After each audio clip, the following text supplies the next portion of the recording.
ওনারা জানতে এসেছিলেন যে আমাদের নেক্সট পার্লামেন্ট ইলেকশন নিয়ে আমাদের প্রস্তুতি কীরকম, আমরা কোন পর্যায়ে আছি, এখন কী ধরনের আমাদের প্রস্তুতি চলছে ইত্যাদি সম্পর্কে জানতে চেয়েছিলেন এবং ওনারা আমাদেরকে সহায়তা করতে চান in the Democratic transition of Bangladesh, সহায়তা করতে চান।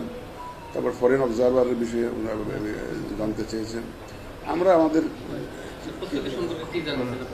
আমরা জানিয়েছি, আমরা যা যা করতেছি সেটা জানিয়েছি যে আমরা তো ভোটার রেজিস্ট্রেশনের বিষয়টা জানিয়েছি, আমরা তো ইন্ডিয়া পার্টি রেজিস্ট্রেশনের জন্য অ্যাডভার্টাইজমেন্ট জানিয়েছি, আমরা শিগগিরই প্রকিউরমেন্টে যাব, প্রকিউরমেন্টটা তো অনেক সময় সাপেক্ষ বিষয়, এটা যাবো।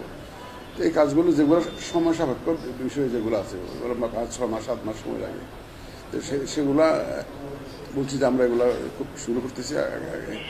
তারপর আমাদের যে অবজারভার পলিসি চলে সেগুলো আমরা রিভাইজ করতেছি।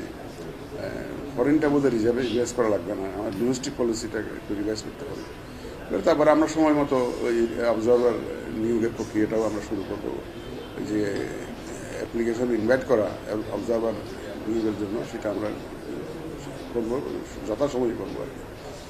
মোটামুটি আমরা ওই যেহেতু একটা টাইমলাইন আছে আর্লিয়েস্ট ইন ডিসেম্বর, সেটাকে মাথায় রেখে আমাদের প্রস্তুতি আমরা নিয়ে যাচ্ছি, যাতে ডিসেম্বরে ইলেকশন হলে তো সে অক্টোবরে শিডিউল ঘোষণা করতে হবে।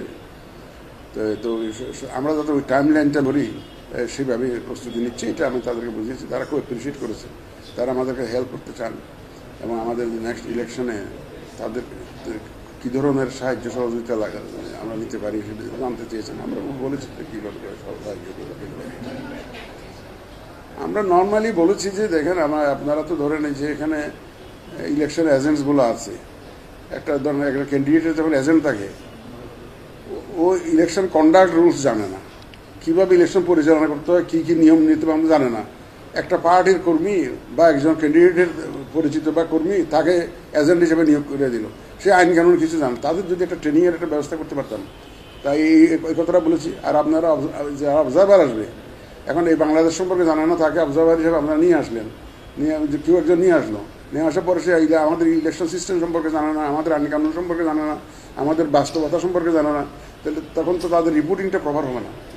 রিপোর্ট খালি অবজারভার তো দিই আমরা তাদের একটা ইলেকশন সম্পর্কে রিপোর্টিং করার জন্য।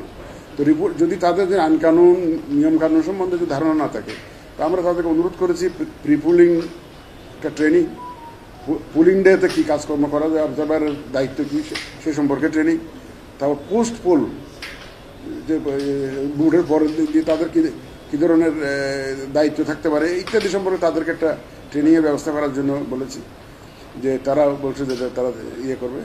আর ডিফিডের সহায়তায় তো ওই যে আইএফএস এখানে কাজ করছে, আমাদের অলরেডি ট্রেনিংও একটা করেছে। যাই হোক, বিভিন্ন সহায়তা কীভাবে করতে পারে এগুলো নিয়ে আলোচনা হয়েছে।